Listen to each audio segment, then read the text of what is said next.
Bonjour à tous, j'espère que vous allez bien. Alors, je souhaite tout d'abord la bienvenue dans cette 14e série de vidéos destinée à comment créer une application mobile e-commerce avec Flutter de A à Z.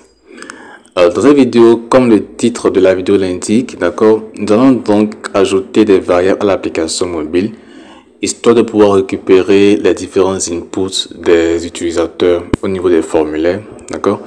Ensuite, donc, nous allons ajouter des icônes et des images à l'application mobile, puis corriger les petits problèmes au niveau des interfaces, d'accord.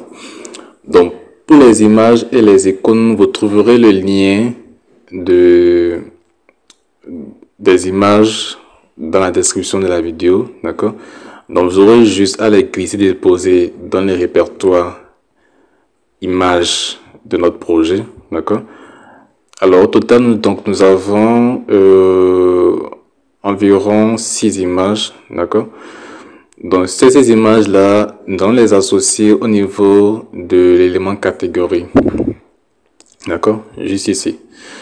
Donc, pour faire ça, vous allez vous rendre dans le dossier module, d'accord, puis dans le dossier product page, à l'intérieur du dossier controller.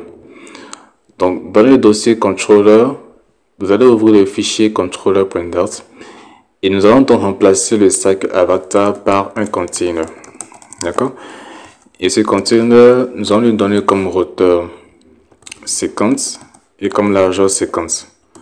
Ensuite, nous allons ajouter l'attribut decoration. D'accord? Donc, pour ajouter l'image en arrière-plan de notre container. Donc, à l'intérieur, vous appelez l'attribut image auquel nous allons associer la decoration image, puis asset image. D'accord? À l'intérieur des parenthèses du asset image, nous allons associer là une variable, d'accord? Donc, pour pouvoir récupérer le lien des images qui est associé à chaque élément, à chaque produit, à chaque catégorie que nous avons ajouté sur notre page produit. D'accord? Donc, pour ça, à l'intérieur des parenthèses de la catégorie boss, nous allons ajouter un nouvel attribut, donc de type string, d'accord, que je vais appeler path.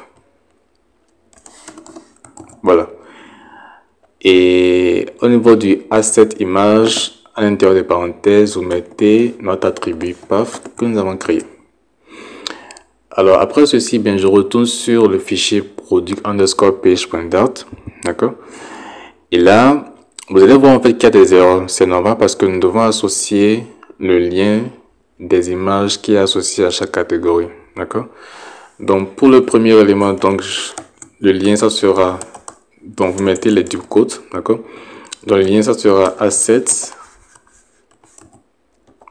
slash image slash je pense t-shirt.png, d'accord. Donc nous ferons de même pour les quatre autres éléments. Donc jean c'est jean, je pense que j'écris bien, ouais, jean c'est jean.png, d'accord. Choose c'est choose.png. Alors pour les deux derniers produits, nous allons changer le nom, d'accord, en fonction de l'image que nous allons associer là. Donc pour l'avant-dernier produit, bien, moi je mettrai robe.png, d'accord. Et pour le dernier produit, bien, je mettrai baby.png. Voilà. Alors, donc je change les noms. Ici, donc nous avons une robe. Et ici, nous avons baby, tout simplement. Voilà. Alors, je reviens sur le fichier controller.dart, d'accord. Donc, nous allons définir les images de sorte qu'elles couvrent l'entièreté, d'accord, l'entièreté de notre container. Donc, pour ça, juste après la parenthèse fermante du asset image, vous allez faire une virgule, d'accord, et ajouter l'attribut fits, auquel donc nous allons associer boxfits.cover. Voilà. Juste après ça, ben, nous allons ajouter l'attribut border radius, d'accord, donc pour rendre notre conteneur circulaire. donc border radius et définir la valeur à border radius.circular circular 20. Non, peut-être, je pense circular 100. Voilà, pour être bien sûr. Alors là, les images ne s'affichent pas, c'est normal. Comme je vous l'expliquais, bien, lorsque vous ajoutez les images au projet, d'accord, lorsque l'application est en cours d'exécution, alors ça ne marchera pas. Donc pour ça, bien, il faut arrêter le bruit, d'accord, et relancer pour voir le rendu. Là, donc je vais essayer tout ça. Donc je clique sur login. Ensuite, forgot passwords, send, verify, save, continue, puis get started. Voilà, nous avons bien les images qui sont ajoutées. Alors, je pense que nous allons faire un truc. Nous allons augmenter légèrement, d'accord, donc les dimensions des containers, d'accord, donc celle qui contient les images. Donc à la place de 50, moi je mettrai 70. Alors, juste pour voir un peu ce à quoi ça va ressembler. 70 c'est un peu trop, donc je mettrai 60.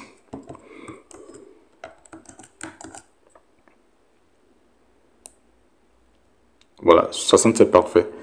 Mais là le problème en fait c'est que on n'arrive pas à voir la forme arrondie, d'accord, donc qui est associée à chaque container de la catégorie.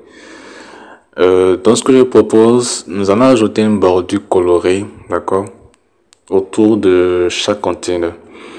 Donc pour faire ça, juste après le border radius, nous allons ajouter l'attribut border, d'accord, et bien associer le border.all, d'accord. Et à l'intérieur des parenthèses du .all, nous allons bien l'attribut color, auquel nous allons associer notre couleur principale, donc main color, d'accord. Voilà, c'est parfait. Alors ensuite, je vais augmenter légèrement la largeur de la bordure, d'accord. Donc toujours à l'intérieur des parenthèses du .all, nous allons appeler l'attribut width, auquel nous allons associer la valeur 2.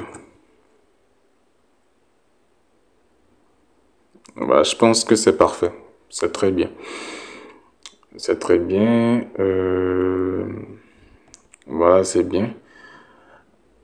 Alors ensuite, je regarde ma liste de tâches. Donc les images au niveau des catégories, ça c'est OK. D'accord. Ensuite, nous devons donc changer l'icône personne par l'icône notification au niveau de l'accueil. Alors, en fait, ici au niveau du produit, de la page de présentation des produits, en fait, dans la dernière vidéo, j'avais fait une petite erreur. Là, si on clique sur l'icône personne, d'accord, donc ce qui est ici, à ce niveau, désolé, donc à ce niveau, ça redirige vers l'interface de notification.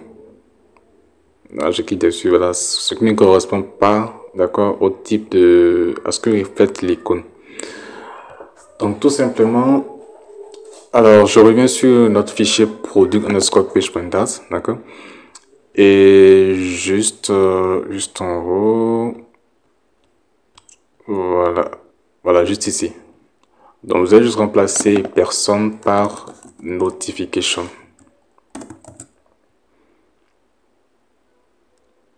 Et c'est parfait. C'est parfait. Donc ça c'est terminé. Changer des icônes. OK. Ensuite, nous allons créer des variables, d'accord, donc pour récupérer les différents inputs des utilisateurs au niveau des formulaires. D'accord. Donc je relance l'application. Et je pense les différents formulaires que nous avons, c'est beaucoup plus au niveau de la page de connexion et d'inscription. D'accord. Donc pour la page de connexion, vous allez donc vous rendre au niveau du dossier connexion et dans la vue, vous allez ouvrir le fichier login.dat. D'accord. Et juste avant le override, excusez-moi, je recommande rapidement la taille du texte.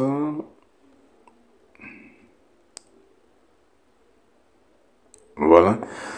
Donc, juste avant le override, d'accord, donc ici, juste avant le override, nous allons donc créer des variables pour pouvoir stocker les différents inputs des utilisateurs. Donc, je vais jeter un coup d'œil sur ce que nous avons sur la page de connexion. Donc, pour la page de connexion, nous avons juste deux formulaires, donc deux champs de saisie, d'accord? Donc, un pour l'adresse email et un pour le mot de passe. Donc, simplement, je vais créer une variable, enfin deux variables, d'accord? Donc, de type texte editing controller, d'accord? Dans la première variable, donc, je vais l'appeler email controller, d'accord? Et je vais lui passer comme valeur test editing controller. Et vous mettez point virgule juste après les parenthèses. D'accord, donc je duplique dans cette variable là. Et pour le second champ de saisie, donc je vais appeler la variable password controller. Voilà, c'est parfait. Alors, donc à l'intérieur des différents, à l'intérieur du form component, d'accord, donc qui est associé à chaque élément, nous allons passer, d'accord, la valeur controller au niveau de l'élément qui correspond. Donc, je vais voir si j'ai créé, si nous avons anticipé sur les contrôleurs. Donc, à l'intérieur du form component, vous allez faire un contrôle espace. Voilà. Et là, en fait, il n'y a que deux éléments. Nous n'avons pas intégré, d'accord, donc l'attribut qui permet de récupérer le contrôleur du formulaire. Donc, pour corriger ça simplement, vous allez vous rendre donc dans le dossier components, d'accord? Et à l'intérieur du fichier form components, nous allons effectuer quelques modifications. Donc, la première modification que nous allons faire, dans la classe form component, nous allons donc créer un attribut de type text editing controller, d'accord? Donc, que je vais appeler controller, d'accord? Et nous allons dire en fait que cet attribut-là peut être nul par défaut. D'accord? Donc, dans le constructeur de la classe, alors juste après le email, vous mettez une virgule, d'accord? Puis vous faites 10.controller. D'accord?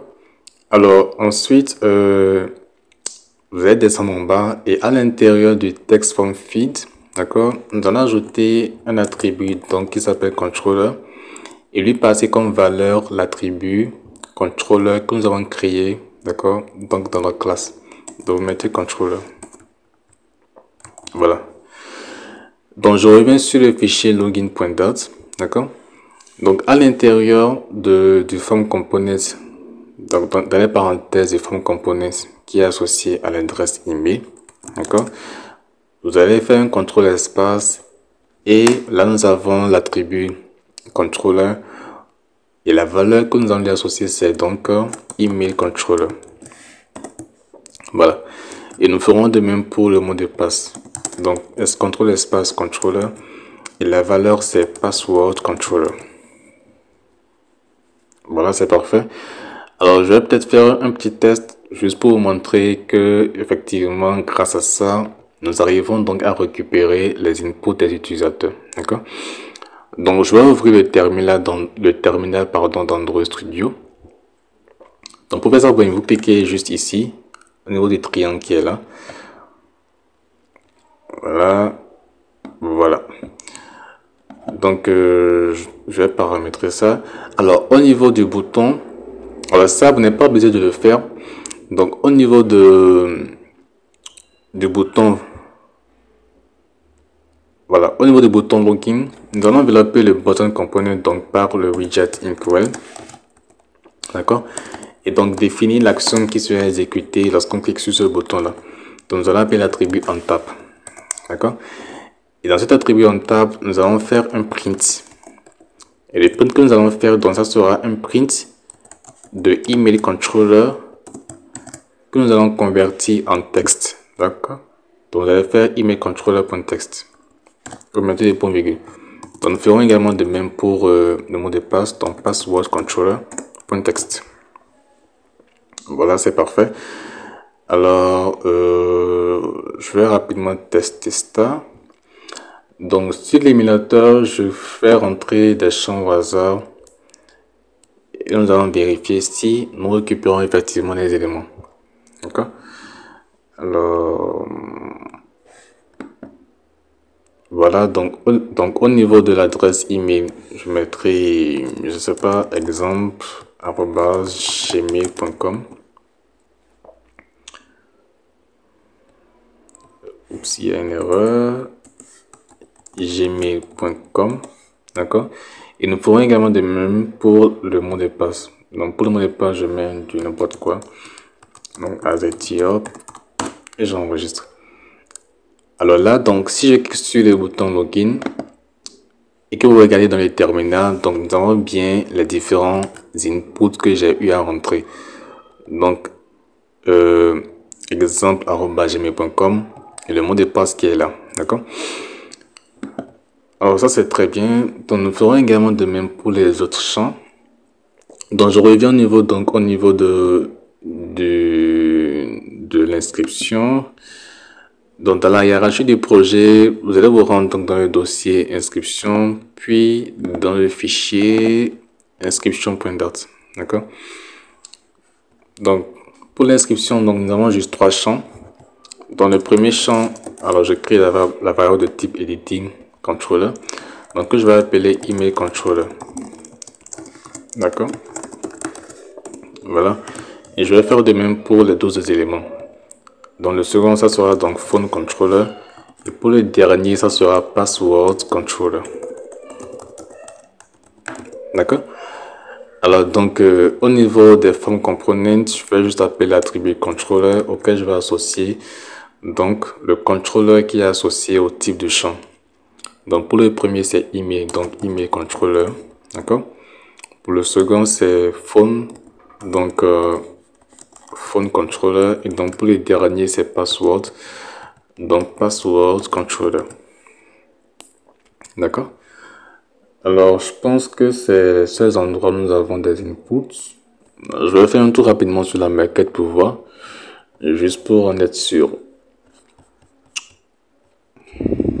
Voilà, connexion, inscription.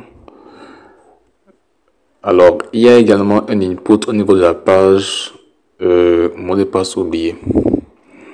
Alors, je pense dans la hiérarchie, nous avons un dossier mot de passe oublié, d'accord? Donc, dans le dossier view, vous allez vous rendre dans le fichier forgot underscore password, d'accord? Et nous ferons de même. Alors, je vais juste copier la variable là, juste pour ne pas trop écrire. Voilà, et je la colle à ce niveau. Voilà. Donc, au niveau du champ form component, voilà. Donc, à ce niveau, nous allons faire de même. D'accord. Donc, controller auquel je vais associer donc le email controller. D'accord. Donc, je refais une petite vérification rapide. Alors, nous avons également des zones de saisie au niveau de la réinitialisation du mot de passe. Alors, je ne sais pas si nous allons faire cette interface. Je vais rapidement vérifier. Changer, voilà. Donc, nous avons un dossier changer password. Je pense que c'est le premier fichier. Donc, change underscore password.dart. Voilà, c'est bien là. Donc, pour cette interface-là, nous avons 2 champs. D'accord? Donc, un champ donc pour vérifier, pour récupérer le premier, le mot de passe de l'utilisateur, et un second champ pour vérifier si le premier input est identique donc au second input. D'accord? Donc, je crée donc 2 variables. Donc, test editing controller que je vais appeler password. D'accord? Et le second donc que je vais appeler confirm password. Voilà. Donc, je les associe donc à ce niveau. Donc, ça, c'est password controller. Et ici, donc, c'est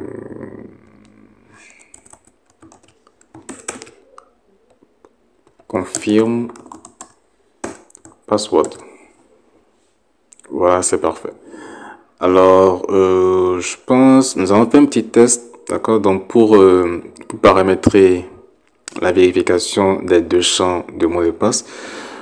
Donc, je reviens donc sur login, forgot, send et verify. Voilà. Donc, déjà, voilà. À l'intérieur du fichier change underscore password.dat, juste après le scaffold, d'accord, donc juste après la parenthèse ouvrant le scaffold, nous allons définir l'arrière-plan de la page comme étant blanc, d'accord. Donc vous allez appeler l'attribut background color auquel nous allons associer colors.white. Voilà, c'est parfait. Alors, ce que je propose, donc au niveau du bouton save, d'accord, donc juste après, juste à l'intérieur des accolades du on top, nous allons donc faire un if, d'accord, donc une condition. Et cette condition, en fait, ça sera donc si, d'accord, donc si le premier champ de saisie est différent du second champ, alors nous allons donc afficher un message d'erreur. Au cas contraire, nous allons être dirigés vers l'interface suivante, d'accord. Dans la vérification, donc ça sera if password, d'accord, if password.text, d'accord, est différent.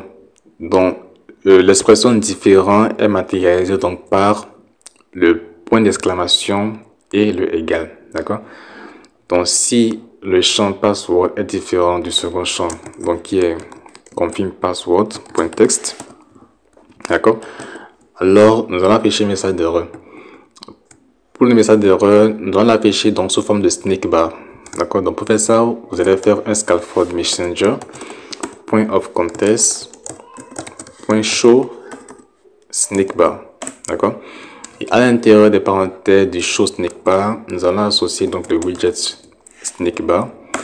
Et au niveau du content, nous allons faire un test component et définir la valeur du message, d'accord. Donc je dirais les deux, ou simplement les mots de passe ne sont pas identiques. Voilà. Les mots de passe ne sont pas identiques. Voilà. Donc je mets le point virgule de fin. J'enregistre. Alors si les deux champs sont différents, alors message d'erreur, ou au cas contraire, donc S, nous allons être redirigés vers l'interface suivante. D'accord. Donc je vais rapidement tester ça pour qu'on puisse voir. Donc pour le premier champ, donc je rentre comme mot de passe A, B, C, D. D'accord. Et pour le second champ, donc je rentre A, B, C, tout simplement. Et je clique donc sur le bouton Save. Et là, nous avons bien un message d'erreur qui s'affiche en bas. Alors, je vais configurer l'affichage du message. Donc, juste après la parenthèse ouvrante du snake bar, nous allons appeler l'attribut background color auquel je vais associer les colors.white. D'accord? Et ensuite, nous allons définir la couleur du test comme étant blanc. D'accord? Juste pour qu'elle puisse marier avec le rouge. Donc, dans le test component, juste après la griffe de fin, vous faites une virgule. D'accord? Vous appelez l'attribut color auquel nous allons associer le colors.white. Voilà. Donc, je reteste. Voilà, c'est parfait. Identique, je pense qu'il y a S. Voilà, c'est parfait. Alors, je ne sais pas si vous avez remarqué, mais tout à l'heure, quand j'étais en train de rentrer donc les informations au niveau de la zone de saisie, la bande jaune est apparue, d'accord. Donc comme je vous l'expliquais, elle apparaît généralement lorsqu'il y a un dépassement, d'accord, en termes de dimension de l'élément qui est là. Donc pour corriger ça simplement, vous allez vous rendre au niveau du scaffold, d'accord, donc au niveau de l'attribut body, vous cliquez sur le container, puis sur l'ampoule, et vous faites wrap with widget, d'accord. Donc vous allez effacer les widgets qui est là et vous y mettrez Single Chat Scroll View. Voilà, et automatiquement, nous n'avons plus l'erreur en question. D'accord? Alors, juste un petit truc aussi. Au niveau du app bar, nous allons définir le background du app bar comme étant blanc. Donc, colors.white. D'accord? Donc, je reteste. Là, nous avons de faux mots de passe.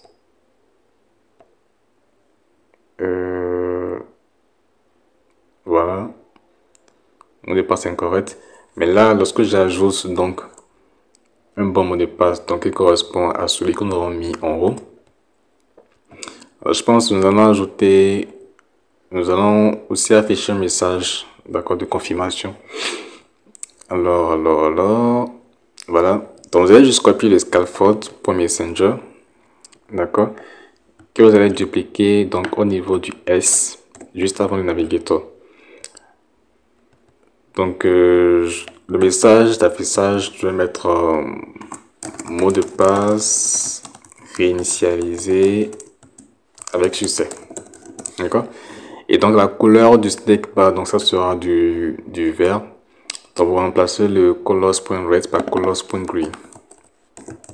Voilà. Donc, je reteste tout ça. Donc, là, les mots de passe sont identiques. Je clique sur le bouton Save. Voilà. Le message de confirmation est bien là. Nous sommes redirigés sur l'interface suivante. D'accord? Donc, je reviens sur la maquette.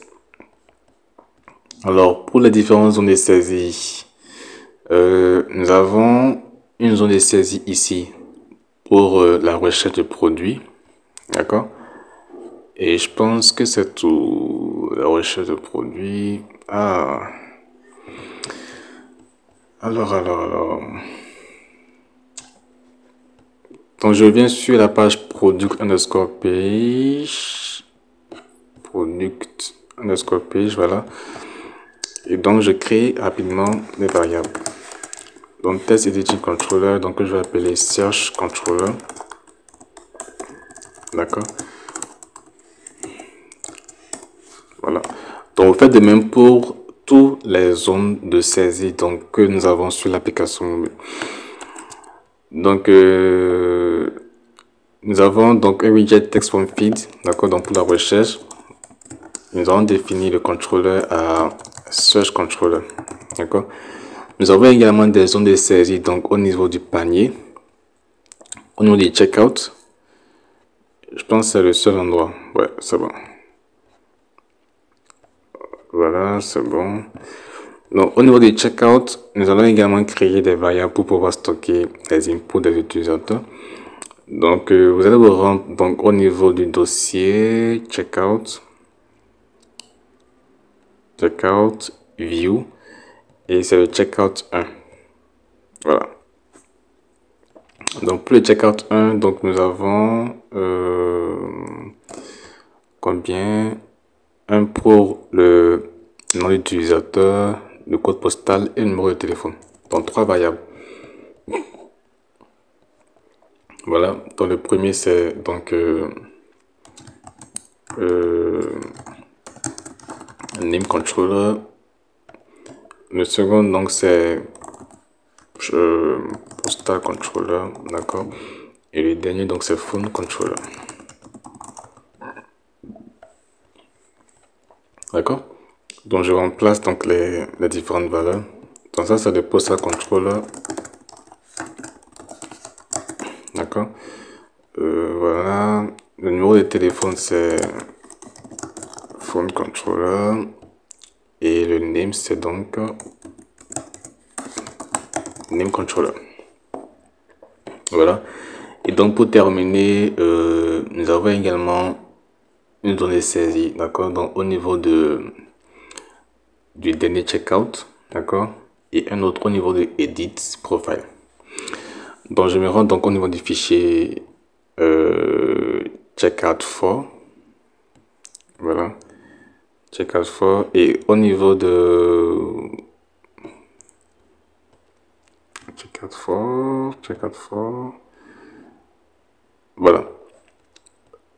Au niveau de checkout for. Donc pour le checkout for, au niveau du widget text feed, vous avez donc à payer l'attribut controller que vous allez associer. Je sais pas, account number controller. Voilà. Donc je reviens en haut, j'écris la variable. D'accord. Donc account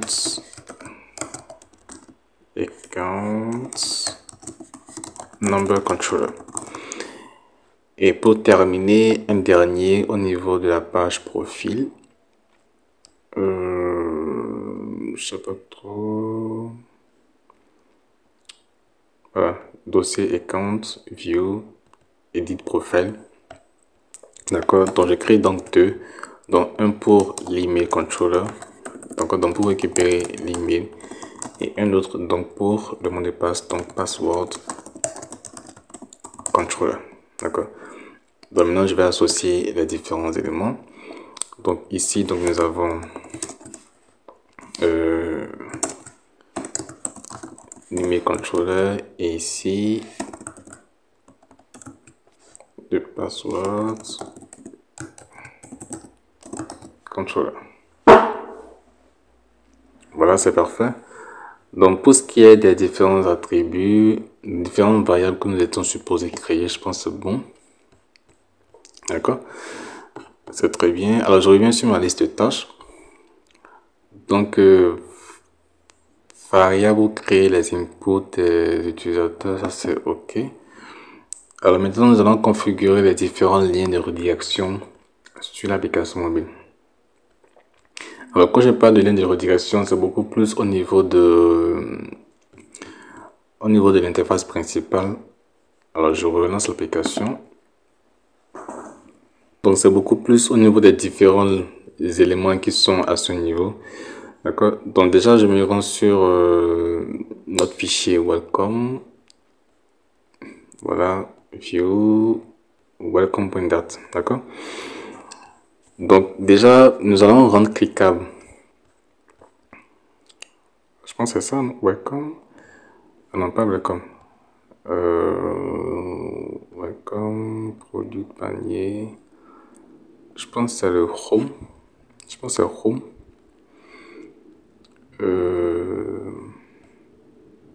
Ouais, c'est bien le fichier home.dat. D'accord. Donc c'est beaucoup plus à ce niveau que nous allons faire les redirections. Déjà la première chose, au niveau du texte not things, d'accord, nous allons rendre ce texte cliquable. Donc pour ça, vous allez envelopper donc le widget par un autre widget. Ok, vous cliquez sur test component, puis sur l'ampoule, wrap with widget. Nous allons envelopper le widget inkwell, d'accord. Puis définir donc l'action qui sera exécutée lorsqu'on clique sur les tests, d'accord. Donc techniquement, je pense que si nous ne voulons pas obliger l'utilisateur à se connecter, d'accord, donc ou à créer un compte, s'il clique sur le bouton, sur les textes Nocthings, d'accord, il doit être redirigé sur l'interface de présentation des produits, d'accord, donc Product Page, d'accord. Donc pour faire ça, donc nous allons dire que nous voulons faire un navigateur .push and remove un tel, d'accord. Et au niveau du new route, vous allez mettre donc material page route, d'accord, et associer donc la classe product page. Voilà. Ensuite, au niveau des predicates, vous allez effacer ce qui est là et faire un contrôle espace, puis définir la valeur route à false. D'accord. Donc ça c'est juste pour éviter en fait que l'utilisateur revienne encore sur l'interface Chrome. D'accord. Juste au cas où il fait un retour. Voilà. Donc ça c'est bon. Alors sur l'interface de connexion, voilà. Sur l'interface de connexion, nous avons un texte sign up qui est en bas. D'accord. Donc techniquement, si on clique sur ce texte là, on doit être redirigé vers l'interface d'inscription. Mais là, ça marche pas. D'accord. Donc dans le fichier login.dat, nous allons faire de même. Alors, voilà, le texte sign up, il est là. Donc, vous allez envelopper ça par le widget Inkwell. D'accord. Puis définir donc l'action qui sera exécutée. D'accord. Donc, nous voulons passer de manière réversible. D'accord. Donc, point poche. D'accord. Vers donc l'interface donc qui est liée à la classe. Je pense que c'est inscription. Ouais, inscription. Voilà. Donc, je reteste. Je clique sur Sign Up. C'est parfait. C'est parfait. Alors, à part ça, c'est bon. C'est bien, c'est bien. Alors, je reviens sur la maquette pour voir s'il y a d'autres éléments que j'ai omis. Donc, nous avons... Ça, c'est bon. Connexion, inscription, password. Alors, c'est parfait. C'est parfait. C'est parfait. Alors, ensuite, donc, nous allons ajouter les différentes images, d'accord, donc qui sont associées aux produits qui sont là, d'accord. Je pense que vous allez trouver également le lien de ces images-là dans la description de la vidéo. Alors, vous pourrez, si vous voulez, ajouter d'autres images propres à vous. D'accord. De toute façon, après, nous allons les changer parce que là, c'est juste pour pouvoir rendre un peu plus jolie l'application. D'accord. Donc déjà, avant ça, nous allons faire une configuration donc au niveau de nos différents fichiers. Je ferme tout ça, d'accord. Donc déjà au niveau de la page du dossier product page, voilà, dans le controller, et aussi dans le fichier product underscore page.dart, d'accord.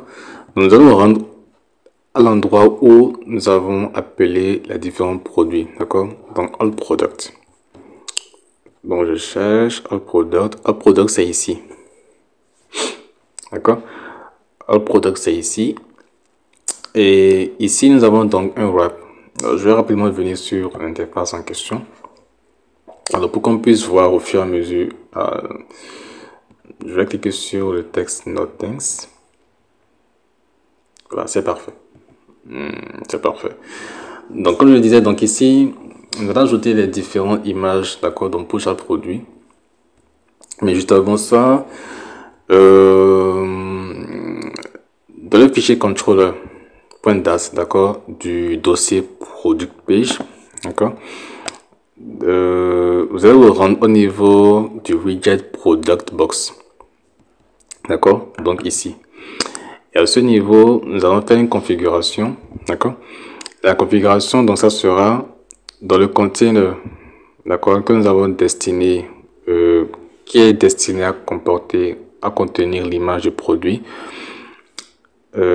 Juste après la parenthèse ouvrant de la box decoration, nous allons appeler l'attribut image, d'accord, auquel nous allons associer decoration image, puis assets image, d'accord.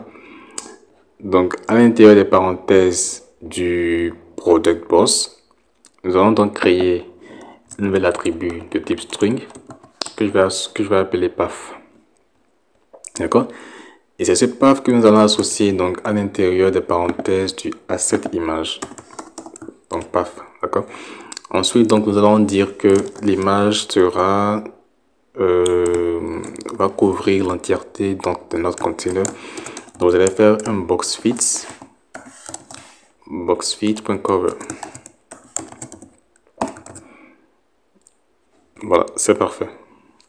Alors je reviens donc sur le fichier product underscore page.dart, d'accord.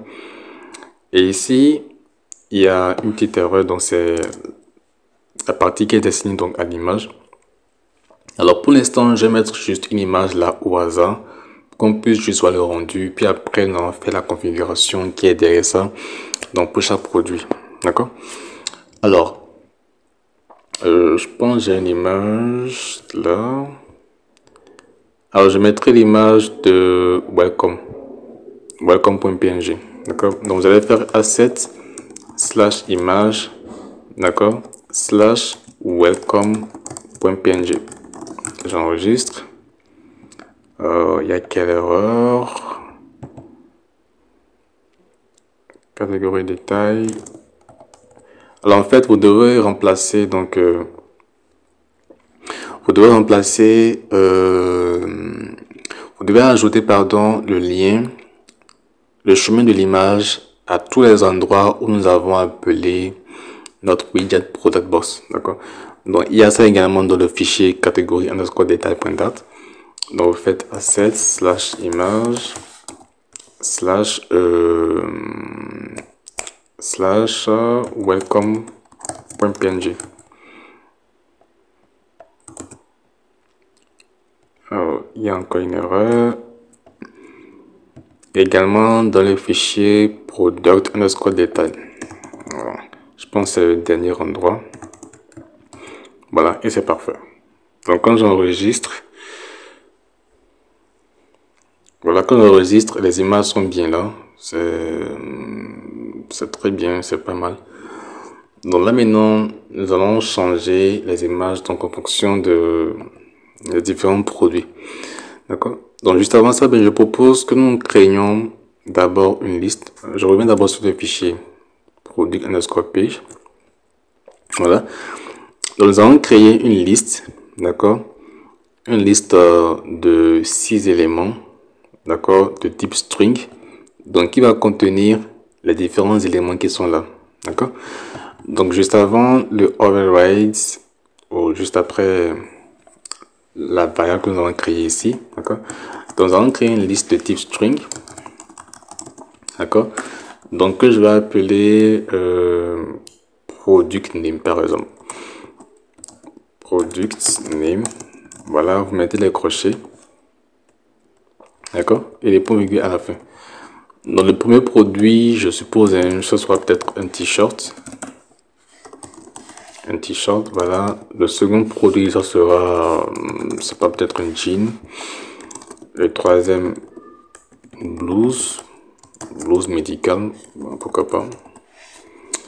Alors le quatrième, je sais pas, des chaussures, des baskets, voilà. Le cinquième, donc un pullover.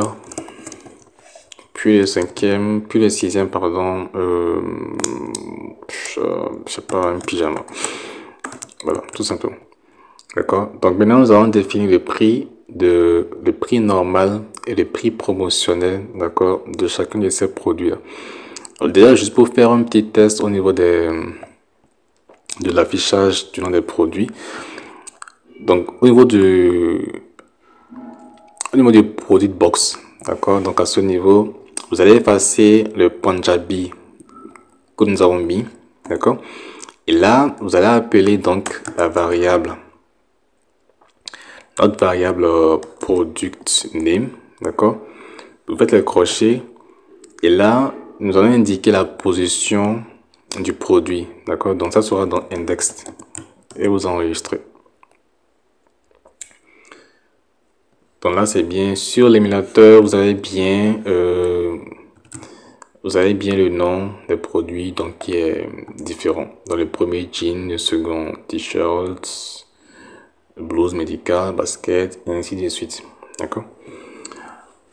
Donc les prix, je pense les prix on peut les laisser là pour l'instant. Ce qui importe beaucoup plus c'est les images, d'accord. Donc nous allons faire de même. Nous allons donc créer une liste d'images, d'accord. Donc que je vais appeler product, je sais pas, product path ou product img, voilà. Et donc à l'intérieur je vais faire comme ça, voilà. Alors je vais rapidement chercher les images. Vous allez trouver le lien des images dans la description de la vidéo. Vous pouvez donc utiliser des images optionnelles, d'accord, donc ce que vous voulez, mais qui sera donc en rapport avec les fichiers, pardon, les différents produits que vous avez ajoutés, d'accord. Donc à l'intérieur de notre liste product image, nous allons donc définir alors les différents liens ou les différents chemins de nos images, d'accord. Donc les images que vous avez téléchargées dans la ligne de description de la vidéo, vous allez les mettre dans les répertoires images de notre projet, voilà. Donc vous faites juste un glisser déposer, voilà, refactor, puis vous faites add. D'accord? Donc pour la première image, c'est donc asset slash image slash 1. Alors, juste pour ne pas me tromper, voilà, slash 1.jpg. D'accord? Nous ferons de même pour les autres éléments. Dans le second, c'est 2.jpg. Le troisième, c'est 3.jpg. Ensuite, 4.jpg. Le cinquième, c'est 5.png. Puis le dernier, c'est pyjama.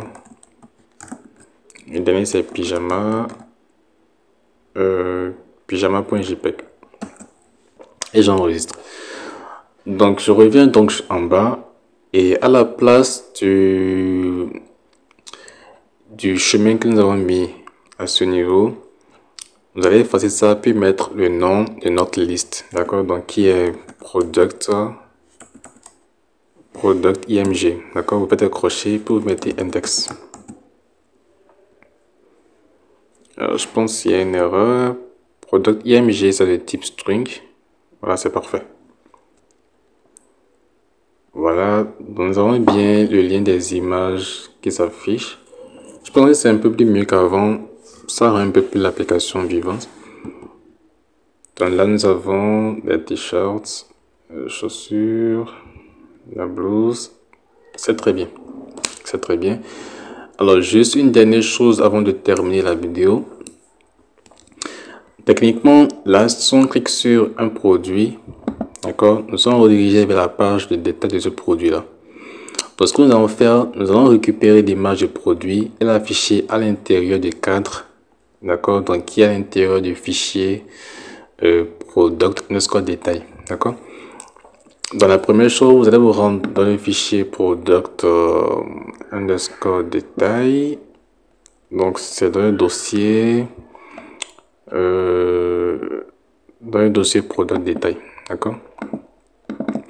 Et à l'intérieur, alors juste en haut, voilà, donc ici, à l'intérieur de la classe, nous allons créer une variable de type string, d'accord, donc que je vais nommer path, d'accord.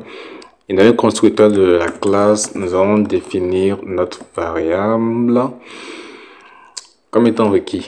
Donc on va faire require this.path. Voilà. Et dans le cadran, d'accord, dans le container qui est là, non, juste ici, voilà. Dans le container ici, vous allez effacer l'attribut color, puis le remplacer par l'attribut image, d'accord. Et donc vous allez faire un decoration image, puis asset image. Et là, à l'intérieur des parenthèses du asset image, vous allez faire un widgets.path, d'accord. Donc juste pour récupérer le lien de l'image lors de la transition vers l'interface de détail, d'accord. Ensuite, vous allez faire un fit, puis boxfit. Boxfit.cover. Boxfit.cover. Voilà, c'est parfait. Donc, je reviens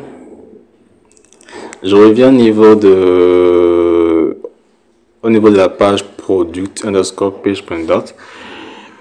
Et là, vous allez venir dans le fichier controller.dot, d'accord. Et au niveau de la redirection, d'accord, donc au niveau du on top, juste à l'intérieur des parenthèses du product détail, vous allez appeler l'attribut path auquel vous allez associer les paths, tout simplement. Alors, je pense qu'il y a aussi d'autres endroits, des erreurs. Alors,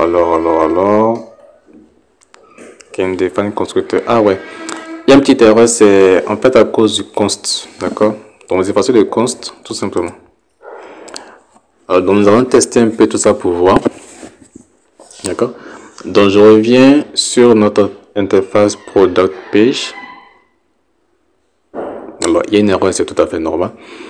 Donc, je reviens sur l'interface product page. Voilà. Je clique par exemple sur un produit, le t-shirt.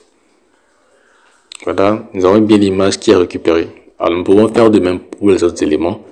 Donc, pour le jean, l'image est présente. Voilà. Et également de même pour les autres éléments. Voilà, c'est tout pour cette vidéo. Si vous avez des questions, des préoccupations, n'hésitez pas à me faire parvenir en commentaire. Alors, dans la prochaine vidéo, je pense que nous allons commencer par le backend, d'accord? Donc, pouvoir ajouter un produit sur l'application mobile, gérer la connexion d'inscription et tout ça depuis la base de données. Allez, on se dit à plus tard. Ciao, ciao.